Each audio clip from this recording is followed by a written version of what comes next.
But this should remind us that there are no nobodies in God's kingdom. While we can look at history and see that. Can anybody here tell me who invented the wheel? Is that a pretty important invention?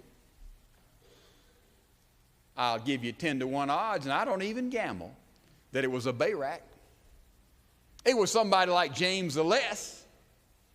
Nobody paid any attention to it. It was a little thing. How God has used insignificant nobodies that nobody has ever heard. Their name is not even recorded anywhere, to accomplish tremendous things in the history of mankind. We need to remember, in God's kingdom there are no nobodies. In the 1200s, if you would mention someone like Innocent III, who was a very prominent pope, you would talk about Otto IV, who was the emperor of the Holy Roman Empire.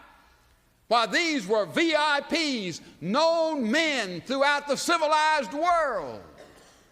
But at the same time, there's a little insignificant, quiet, self-effacing fellow who walked around taking care of lepers and singing to flowers and just touching dirty, illiterate folks, writing down a few things, called St. Francis of Assisi.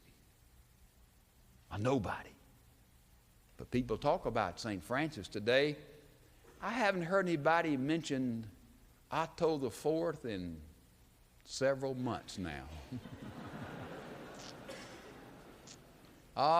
The nobodies who in God's economy are really some kind of somebodies.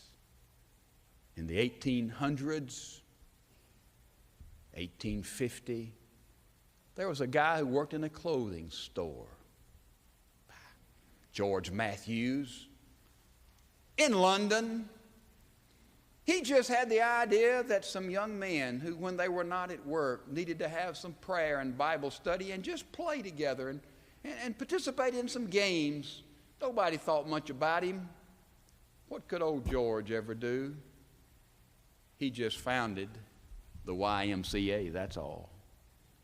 Nobody's ever heard about him. There are no nobodies in God's kingdom. Everybody in God's sight is a somebody. And what about there in New York City? Oh, around the early 1900s, this fellow went in a little tenement house. He saw some people having fun, sharing together. He tried to sit down with them and talk, and the night watchman just didn't like the way he looked and said, "You can't come in here, get out of here."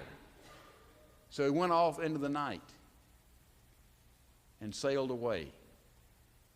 But he became one of the prime movers in the communist revolution in 1917, Leon Trotsky.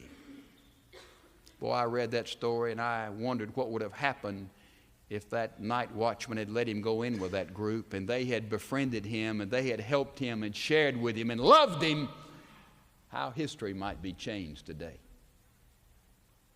And I thought how many times people bump into you and bump into me and pass in the night like ships by our lives, and we just say, "Oh, they're nobodies. I don't have time for you."